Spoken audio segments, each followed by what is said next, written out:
그래서 홀폼 코피션트도 사실은 리뷰라고 되어 있어요. 그래서 디스플레이스먼트, 그 다음에 CV, 그런 것들이 설명이 되어 있죠. 그래서 그 웨이트 볼륨하고 이 뒤집어 놓은 거, 이게 항상 우리가 사실은 웨이트 톤과 볼륨 톤이 헷갈리는 부분이에요. 네. 다른 데서 그런 말을 잘 안 써요.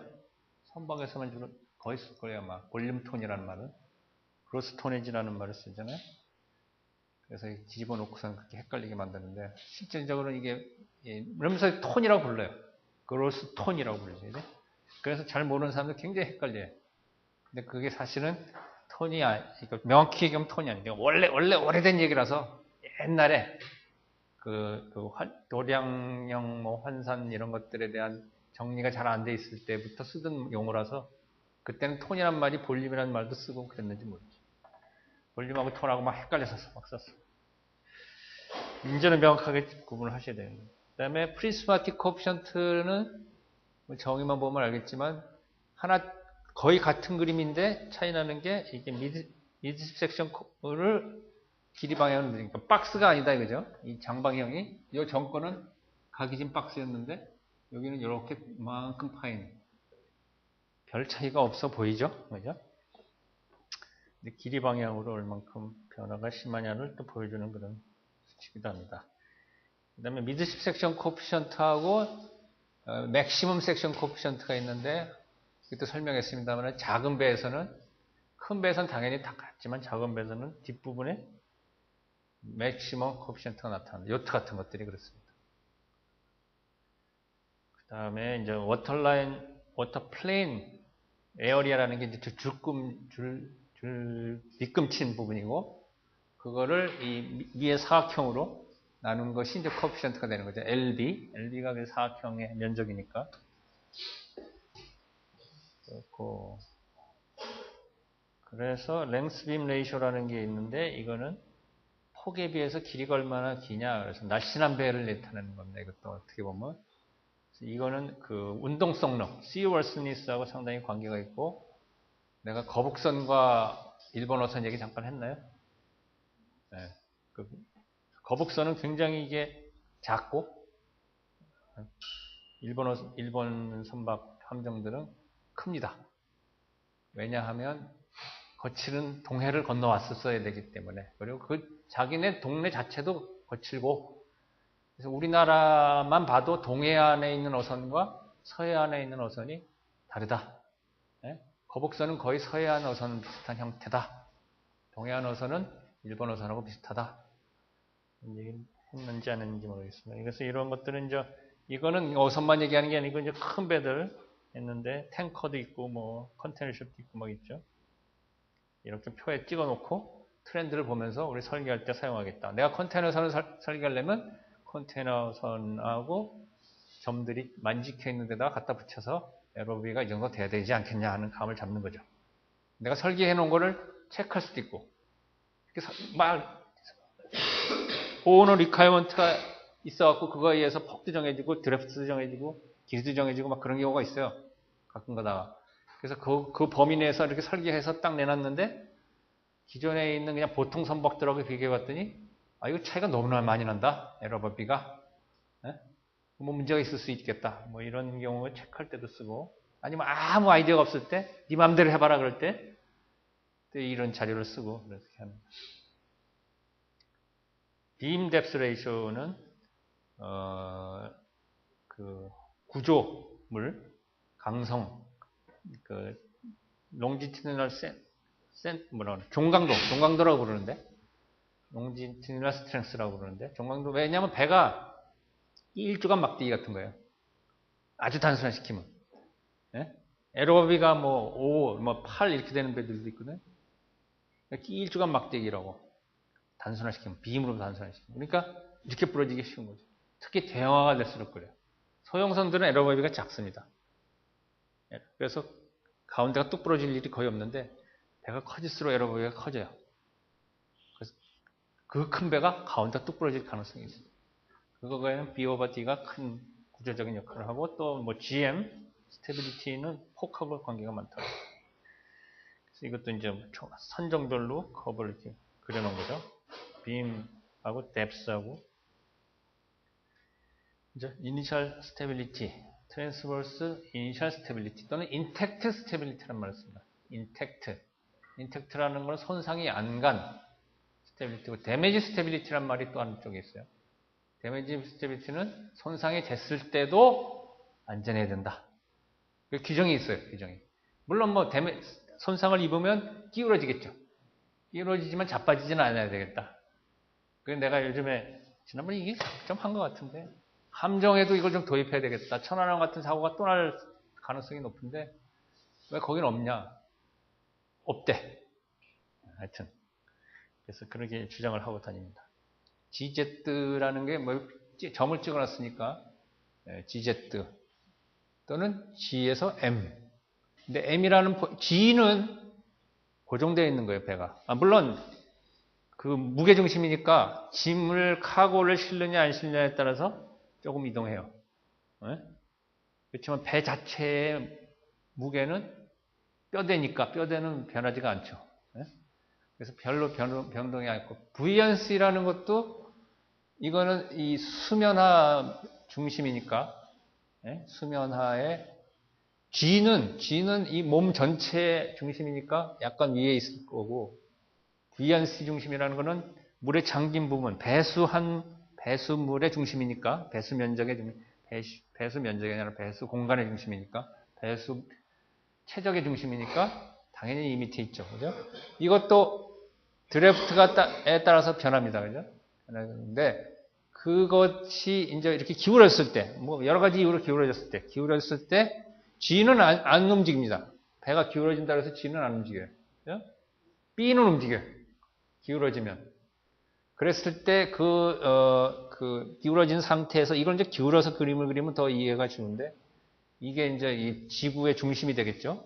이게 부력의 중심이 돼갖고 기울어진 상태에서 그것이 저 선에 만나는 게 M입니다. 그러니까 M이라는 것은 움직이는 거죠. 상황에 따라서. 배가 1도 기울었느냐, 2도 기울었느냐, 3도 기울었느냐에 따라서 M은 바뀌는 거예요. 그죠? B가 바뀌니까. G는 안 바뀌지만. 그랬을 때 하여튼 GM. 그리고 GM에 의해서 경영되는 GZ. 그것이 스테빌리티를 결정하는 주요 수치다. 라이팅 암이라고 하는 거죠. 라이팅 암. 라이팅 암이라는 건 복원력의 모멘트 암입니다. 복원력의 모멘트 암이 이 힘과 이 거리에서 복원 힘이 생기는 거예요. 왜 기울었느냐? 뭐 파도 때문에 기울을 수도 있고 바람 때문에 기울을 수도 있고 누가 쾅 쳐서 기울일 수도 있고 뭐 여러 가지 이유로 기울일 수 있는 거예요. 바다니까 출렁출렁 거리니까. 그랬을 때 이게 제자리로 돌아오느냐? 그게 복원력이죠. 그죠? 스테이블하냐? 뭔가 디스터번스가 주어졌을 때 원위치로 돌아오는 게 스테이블하다는 거예요. 그 돌아오려고 하는 힘이 저거다 이거지. 그 계산하는데 GZ인데 GZ는 GM에서 일정해요. 당연한 얘기지만 또 헷갈리는 경우가 많아요. GM은 그래서 KB, BM, KG, 뭐 마이너스, 뭐 쪽 이렇게 막 했는데 이건 Fresh Surface Approximation 아니 이건 무시할 만한 거고 요거는 그림에 그대로 나와 있는 겁니다. KB, BM, KG, KB, BM, KG 다 있는 것들이에요. 그죠? 결국은 GM이에요. GM인데 G는 거의 고정됐다고 보면 되고 어떤 상황에서 그리고 M이 이제 플로팅 하는 거죠. 근데 그것이 상황마다 바뀐다. 나머지는 설명 안 될 것 같고. 그래서 이거는 뭘 그리는 거니까요. 글씨가 잘 안 보여요. CB고 이건 다른 그림이군요. 이건 다른 그림이네. 스테빌리티하고 다른 거네. CB와 프루드 넘버를 그려놓은 거네. 프루드 넘버라는 거는 이척하게 나타나는 거죠. 속도하고 관계되는 거. 속도와 CB 관계를 나타내는 건데 속도가 빠른 벨수록 CB가 작네요. 그지? 그래야겠지. 네? 뚱뚱한 배들은 빨리 달릴 수 없겠지. 빨리 달리고 싶으면 날씬해야 되겠지. 그 트렌드를 보여주는 커브고 또 여기에 마찬가지로 탱커는 어디쯤에 있고 컨테이너 어디쯤에 있고 군함은 어디쯤에 있고, 군함 중에서도 구축함은 어디에 있고, 잠수함은 어디에 있고, 다 찍어 놓을 수 있을 거예요. 그걸 설계했습니다. 그래서 볼륨 앤 랭스의 레이쇼를 나타내는 건데, 이제 스피드하고도 관계가 있기 때문에, 우리가 이 박스는 재미난 게 CB가 1이고 이것도 1이에요. 길이가 이렇게 길러도. 근데 이게 날씬해서 속도는 빨리 달리겠지. 그죠? 일체 속에서. 그래서 그것을 표시하는 다른 수치가 필요한 거예요. 꼭 CB만 갖고, 아까 CB가 앞에서, 날씬한 배가, 빠른 배가 날씬하다. CB가 작다 그랬는데, 그거는 이제 통계 자료를 봤더니 그렇다는 얘기고, 실제로는 이 배도, 이렇게 생긴 배도 CB가 1이고, 이렇게 생긴 배도 CB가 1이에요. 그러니까 CB만 가지고 어느 배가 더 빨리 달릴 것 같다는 거를 장담할 수 있는 건 아니다 그런 얘기지. 다 여러 가지 복합적인 이유가 있는 거죠. 하여튼 날씬하고 길쭉한 게 잘 달리겠죠. 그래서 우리가 스피드 랭스 레이쇼라는 거를 정의를 합니다.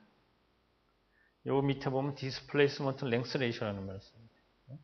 좀 이따 보면 스피드 랭스 레이쇼라는 게 또 나옵니다.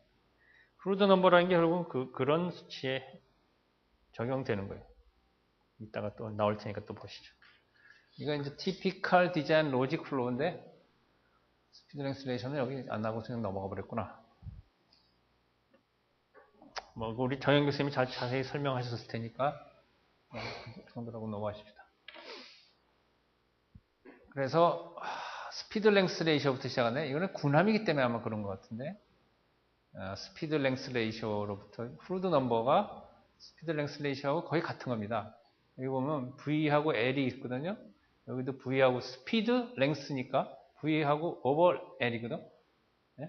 여기 루트도 있어요. 루트는 여기 글씨가 작아서 모릅니다만 여기 이제 차이가 나는 건 G가 들어갔냐 안 들어갔냐는 차이고 스피드 랭스 레이셔나 크루드 넘버나 같은 거다. 아까 크루드 넘버하고 CB 그린 커브를 봤었습니다. 그 다음에 CB를 그래서 정한다. 스피드 랭스, 스피드부터 먼저 정하고 스피드 랭스 레이셔니까 조금 다른가? 하여튼 스피드 크루드 넘버를 정하고 CB를 정하고 CP도 정하고 그 다음에 미드십 섹션 아니면 맥시멈 에어리아 섹션 정하고 그래서 그 다음에 워터 플랜 에어리아 정하고 그 다음에 이거는 CVP네 Vertical Prismatic Coefficient 또는 이게 뭐라고 썼는지 모르겠다. 그 다음에 KB는 스테빌리티죠.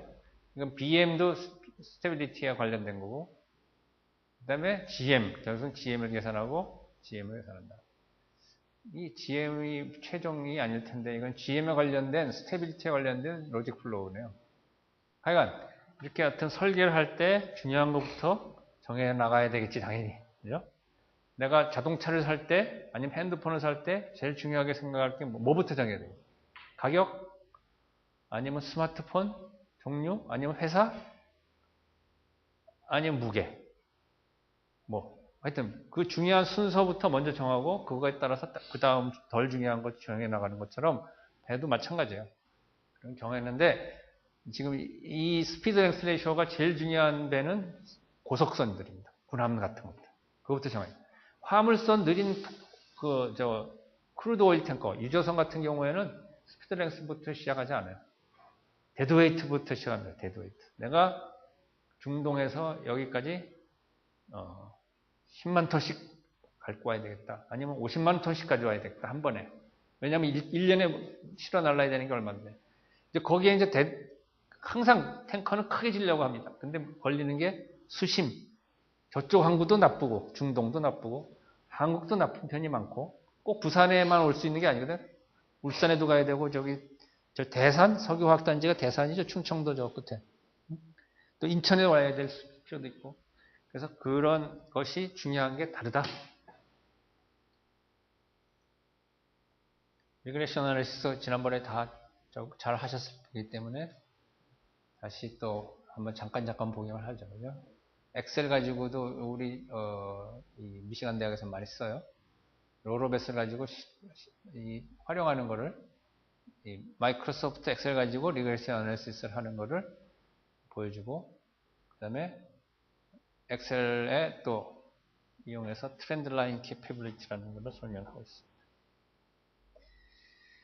그래서 리그레션 어널리시스 뭐 설명 다 들었고 자세히 통계 처리를 해서 하여튼 아까 말한 대로 그 커브를 옛날에는 진짜 그렸어. 나도 그려봤어요.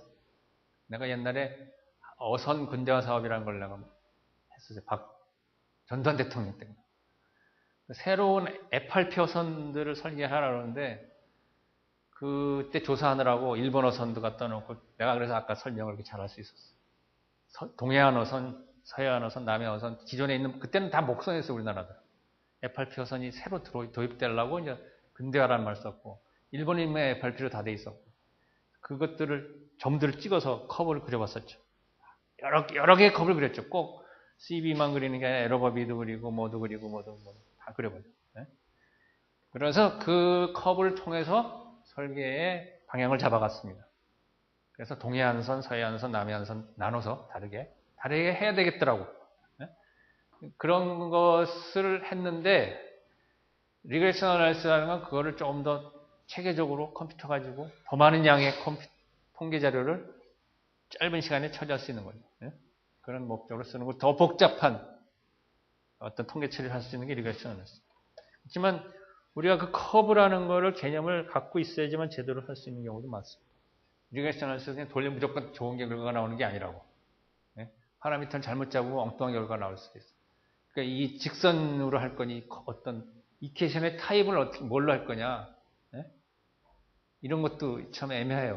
네? 이렇게 직선으로 할 건지. 그래서 그러한 그 어떤 큰 틀을 잡아주고 나가는 것이 필요합니다. 그건 센스죠. 엔지니어링 센스죠. 그래서 로로십에 대해서 이제 샘플로 하는데 이것도 재미난 게 있어서 내 그림을 보여주려고 그랬는데 파나마 카날이 32.3m군요. 근데 하여튼 파나막스라는 건 32.2m입니다. 네? 그래서 32.3까지는 될 수 있는 모양이군요.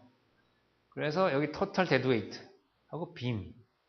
그런데 그래서 배가 커질수록 이렇게 빔도 커져야 되는데 여기서 그냥 멈춰버린 거죠. 파나막스라는. 그래서 파나막스라는 게 생긴 거예요.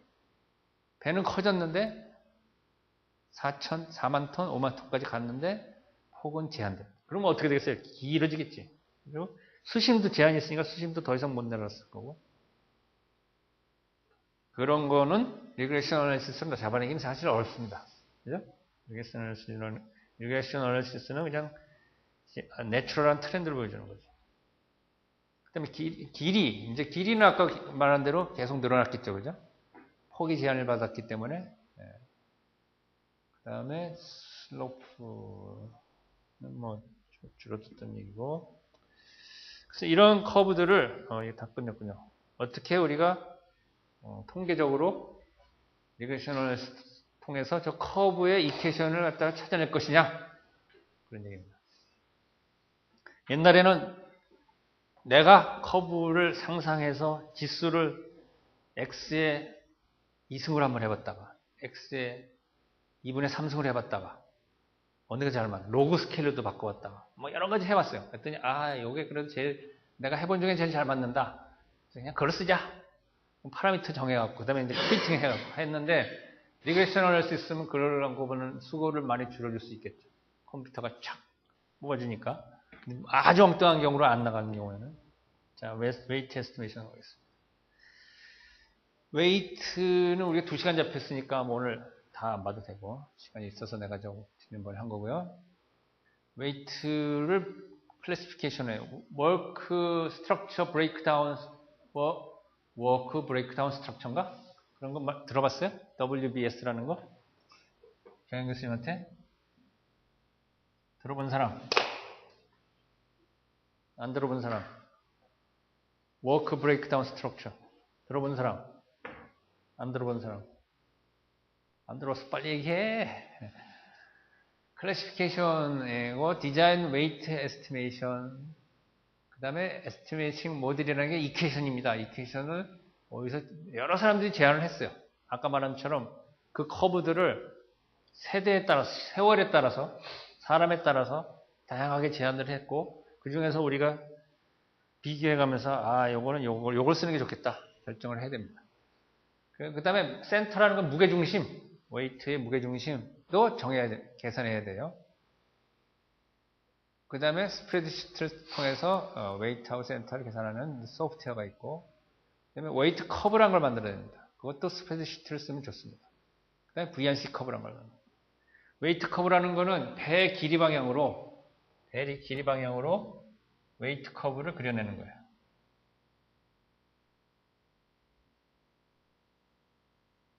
이 방향으로 웨이트가 뭐 중간이 제일 많겠죠? 높겠죠? 그죠? 그 다음에 끝에 가면 제로일 거고, 웨이트 커브가 이렇게 될 거고, VRC도 마찬가지로 가운데가 많을 거예요. 그죠? VRC도 가운데가 많다가 섹션이 될 거예요. 이 토탈이 맞는 거겠지. 그 맞는 상황에서 드래프트가 결정되겠어. 떠 있을 거예요. 배가 떠 있는 상황에서는 이 VRC하고 이 웨이트하고 서로 안정화된 상태에 있는 거고, 이제 파도 치면 출렁출렁거리면서 다이나믹하게 움직이면서 또 그 순간순간에 어떤 균형을 맞아가면서 움직이고 있는 거죠. 그죠? 다이나믹한 이퀄리브리엄이냐 스태틱 이퀄리브리엄의 차이뿐이지, 항상 우리 그 역학에서는 균형을 항상 갖고 있는 겁니다. 균형에 이제 스태틱 텀만 넣을 거냐, 다이나믹 텀까지 넣을 거냐, 관성 텀도 넣을 거냐, 스피드 텀만 넣을 거냐, 뭐 그거에 따라 달라지는 거지. 항상 균형을 맞춰야 되는 거예요. 우리 지금 스태틱한 것만 보는 건데, 그래서 VRC 커브와 웨이트 커브라는 것에 의해서 맞아야 되고, 그 차이에 의해서 우리가 이 밴딩 모멘트가 발생합니다. 밴딩 모멘트. 그게 이제 가만 떠 있을 때도 밴딩 모멘트가 발생할 수 있겠네요. 근데 이제 뭐 파도 속에서 좀 커지죠. 그래서 US Navy Weight Breakdown Classification System. 그런데 사실은 WBS는 Work Breakdown Structure입니다. Work Breakdown Structure.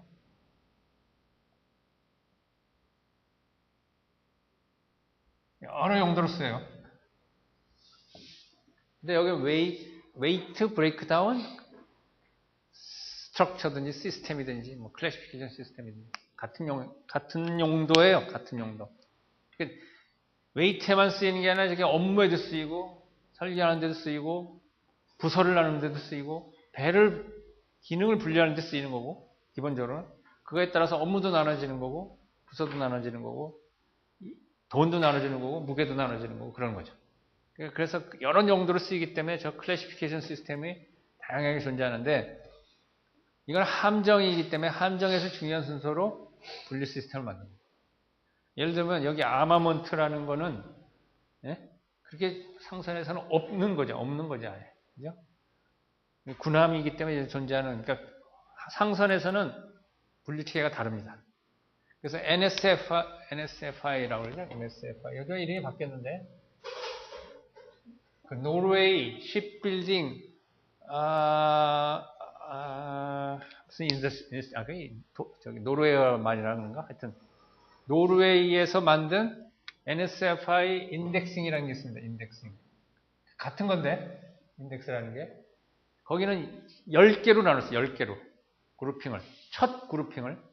그리고 그 밑으로 이제 계속 번호가 붙어서, 디지트가 붙어서, 예를 들면 1357 3122 뭐 이런 번호를 붙입니다. 피스에.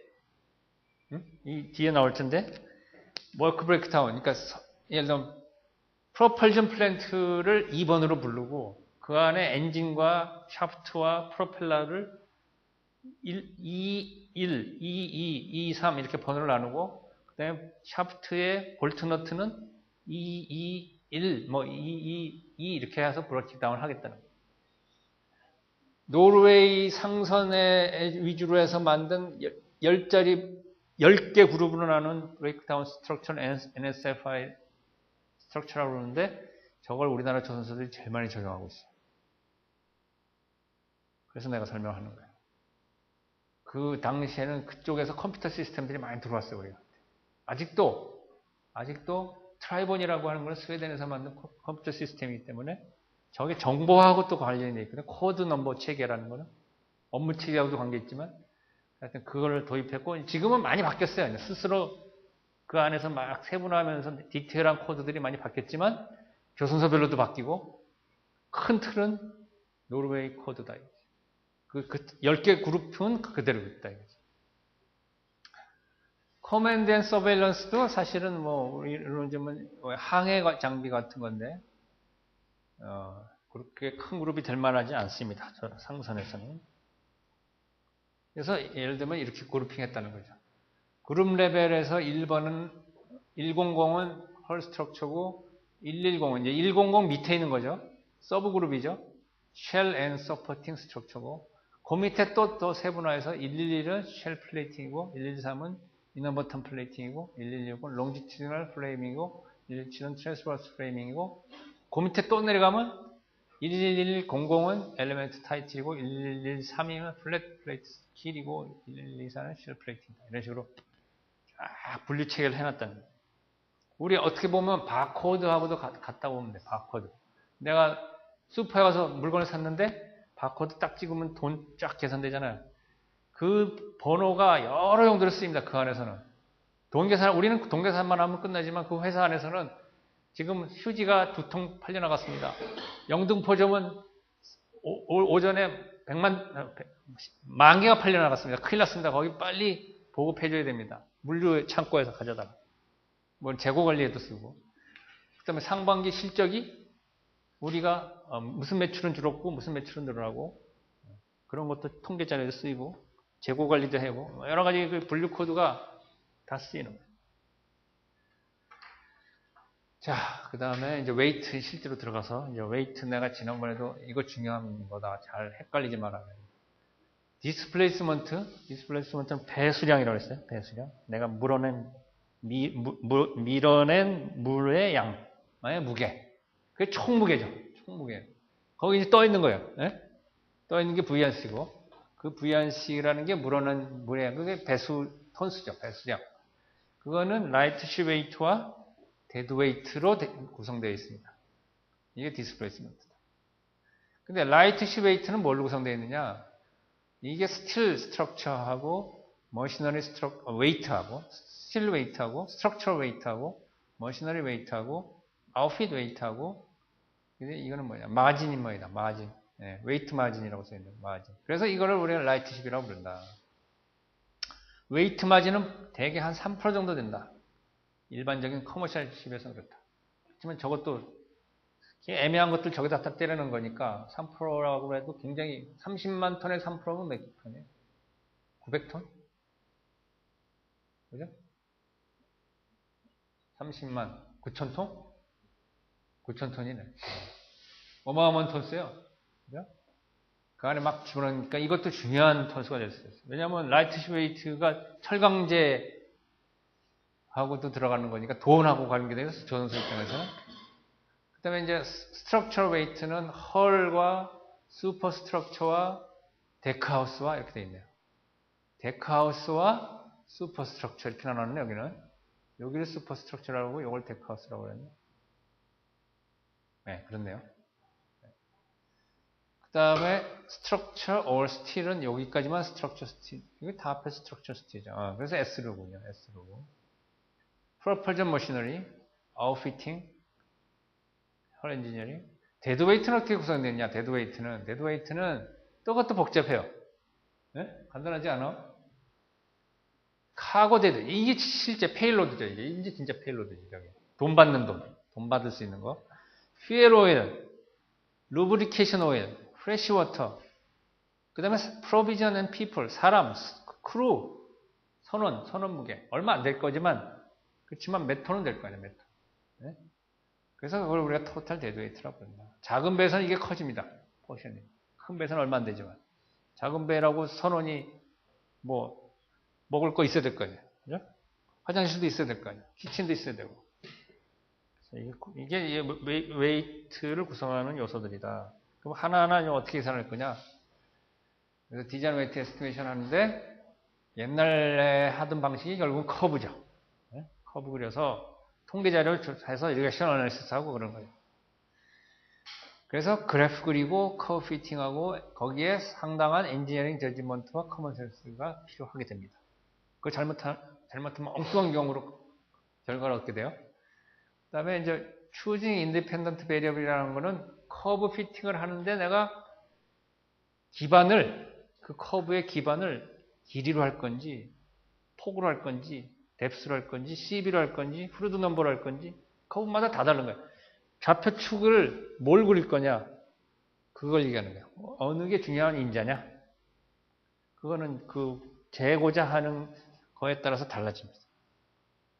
웨이트도 스틸 웨이트하고 아웃피팅 웨이트하고 머시너리 웨이트는 뭐에 따라서 달라질 것 같아요? 머시너리 웨이트. 생각해보세요. 머시너리 웨이트. 엔진 무게는 뭐에 의해서 결정될 것 같아요? 응? 마력. 또. 네. 응? 얘기해봐. 틀려도 괜찮아. 어? 엔진의 종류. 네. 엔진의 종류에 따라서 많이 다르죠. 그죠? 네. 마력도 중요하고 엔진의 종류에 따라 틀리고.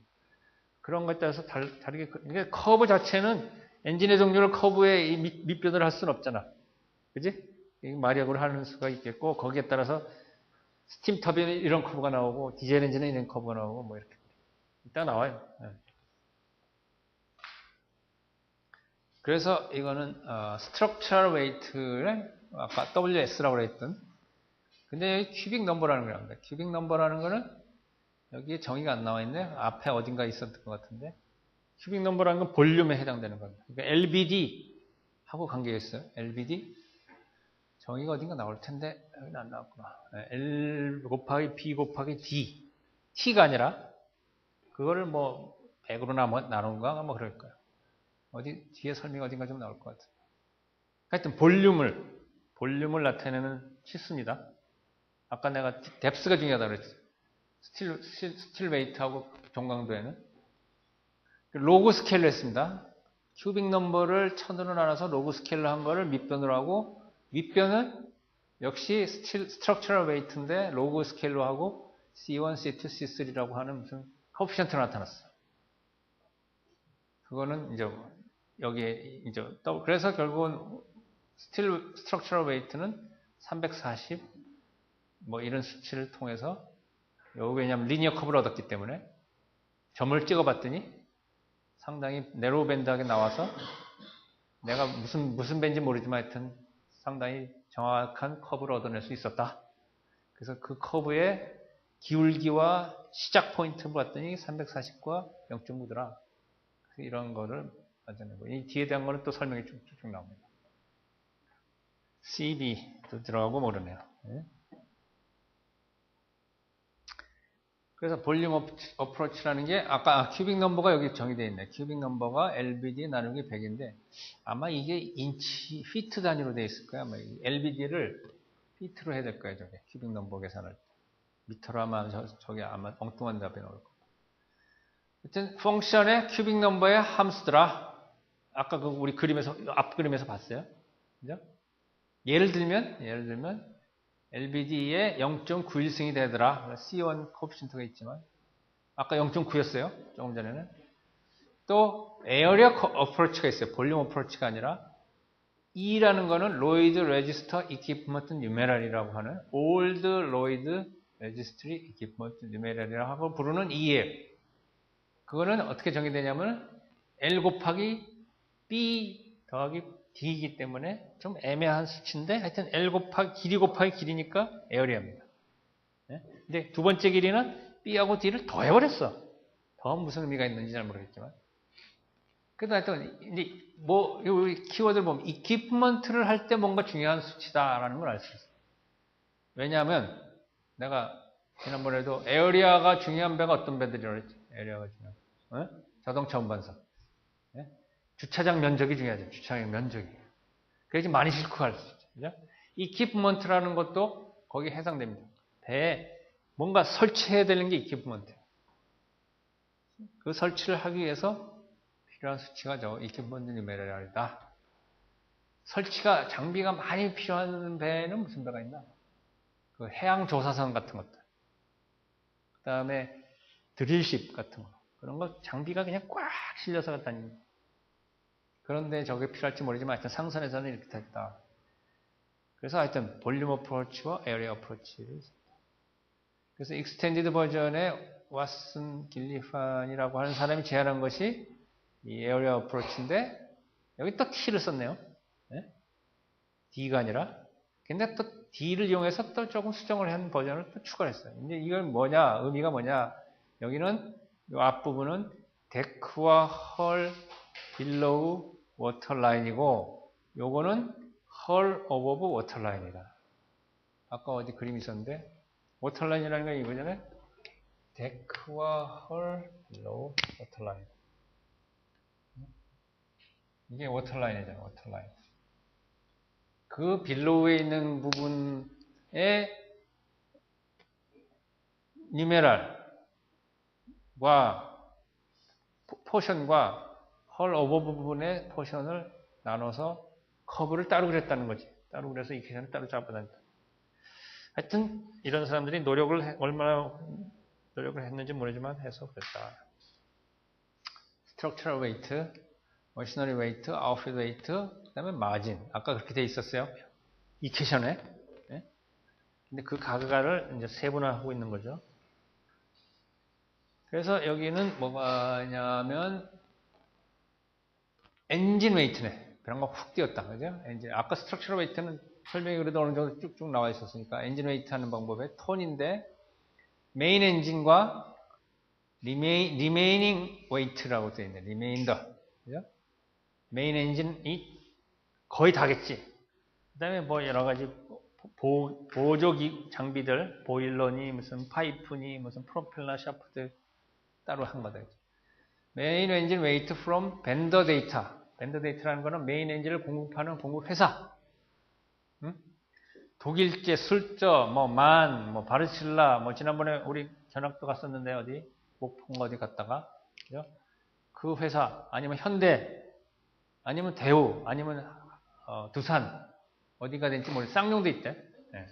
그 회사에서 메인 엔진 무게를 주겠죠. 내가 물건 살 때 타이어 하면 그 타이어를 사고 아니면 자동차를 사면 그거에 대한 설명서가 따라오잖아요. 카탈로그가 따라오잖아요. 카탈로그. 사기 전에도 따라오지 사실은. 그러니까 거기서 이렇게 고르잖아요. 그죠? 그러니까 그걸 정확하겠죠. 근데 대개는 그게 없을 때는 오죠. 없을 때는 이런 커브를 사람들이 만들어 놨더라. 여기서 MCR이라는 거는 Maximum Continuous Rating이라는 겁니다. 뭐냐? 엔진을 자동차에서 내가 세게 밟으면 빨간 줄 있는 데까지 가죠. 그죠? 빨간 줄 넘지 말란 뜻이겠지. 그지? 계속 밟고 있으면 빨간 줄 넘어서 계속 밟고 있으면 터질지도 모르지. 그지? 그런 수치를 Maximum Continuous Rating이라는 거야. 그렇게 다니지 않아요. 그렇게 다니지 않아. 급할 때 쓰는 거고. 그렇지만 저렇게 계속 밟고 있어도 터지진 않는다. 근데 효율은 나쁠 거다. 효율은 디자인 레이팅이라는 게 있습니다. 내가 정확한 용어를 지금 생각이 안 나는데 디자인 컨디션에 딱 맞춰서 고 스피드, 고 마력에서 최상의 조건이 나게 튜닝을 다 맞춰놓은 거지. 설계를 이렇게 하고. 하여튼 그 다음에 N이라는 거는 엔진 RPM. 넘버 오브 엔진. 넘버 오브 엔진이 어디 들어가냐? 이 캐시는 여기 있군요. 여기. 더하기니까 0.84 킬로와트 RPM 엔진 개수. 그 다음에 리메인더는 K, MCR. 여기도 MCR의 함수네요. 그리고 벌크 캐리어, 컨테너십, 제너럴 카고 베슬, 탱커, 패신저십, 프리게이트. 그 다음에 코르베트니까 군함이군요. 군함은 굉장히 수치가 작네. 그죠? 굉장히 툭 떨어지네. 네. 여기에 엔진 타입은 없네요. 엔진 타입은 없는데 당연히 있어야 되는데 이게 아마 디젤 엔진에 대해서만 얘기한 것 같은데 그런 말은 이 앞에 그래 있는 거예요. 네. 타입에 따라서 완전히 그 코피션트랑 커브가 다르게 나옵니다. 다르게 나와야 되겠죠. 여기 좀 있냐. 이건 아웃핏 웨이트군요. 아웃핏 웨이트.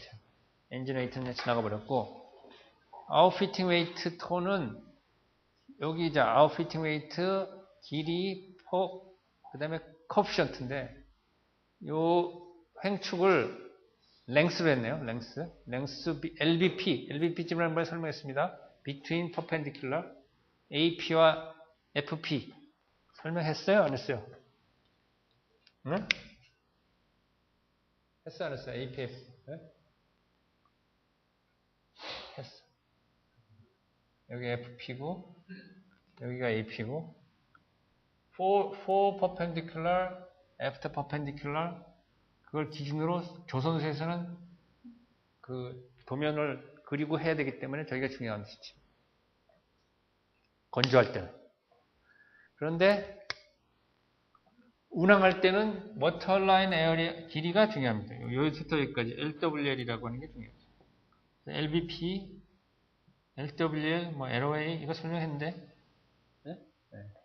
LOA는 전체 길이고 무조건 그거는 저기 운하 록 지나갈 때 이 관문 사이 길이 그것 때문에 중요하고 LBP는 조선소나 계약할 때 돈 계산할 때 중요하고 도면 그릴 때 중요하고 이거는 유착학적으로 중요하고 하여튼 LBP라고 한 말이 왜 스티었냐 하여튼 이 아웃핏 웨이트는 L 곱하기 B의 코피션트고 여기가 LBP라고 해요. LBP가 여기는 코피션트 그래서 여기에 1976년 라인 패신저십 모던 크루즈십 또 탱커 프리게이트 컨테이너십 벌크 캐리어 뭐 이런 식으로 되어 있어요. 점들을 찍어봤더니 그게 찝히더라. 많이 다르죠? 그래서 여기는 또 무슨 계산이에요? 퓨엘 웨이트 계산하는 식이네. 퓨엘 웨이트. 기름을 얼마나 싣고 다녀야 되나? 퓨엘 웨이트입니다. 퓨엘 웨이트는 이게 무슨 하여튼 상수가 붙었고 엔진 마력수고 그 다음에 들어가는 게 엔듀런스와 스피드네요. 그죠? 그다음 마진이 5% 붙었고 엔듀런스라는 게 뭐예요? 항해 거리에 얼만큼 내가 뛸 건가 하는 그거에 따라서 인듀런스라는 건 사실은 항해 거리보다 조금 더 많죠. 그러니까 최대 항해할 수 있는 거리 그걸 엔듀런스라고 합니다. 실제로 내가 뛰는 거는 중동까지만 뛰면 되는데 그러니까 예를 들면 내 자동차의 엔듀런스는 뭐냐면 만 탱크 채우고 달릴 수 있는 거리가 엔듀런스, 내 자동차의 엔듀런스. 나는 맨날 대전에서 청주까지 뭘 배달하는 사람, 우유 배달하는 사람이야. 그렇지만 엔듀런스는 한 500km 돼. 내 자동차는. 실제 운항하는 데는 50km밖에 안 되는데. 그런 거죠. 엔듀런스라는 거는 얼마큼 뛰느냐. 보잉 747은 엔듀런스가 보통 몇 킬로다.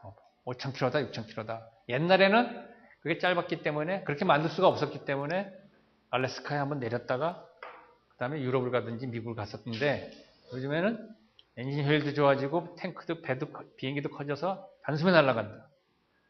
배도 내가 항상 어디를 뛰는 게 정해져 있으면 그거보다 조금 더 퓨얼 탱크를 크게 하는 게 제일 좋겠죠.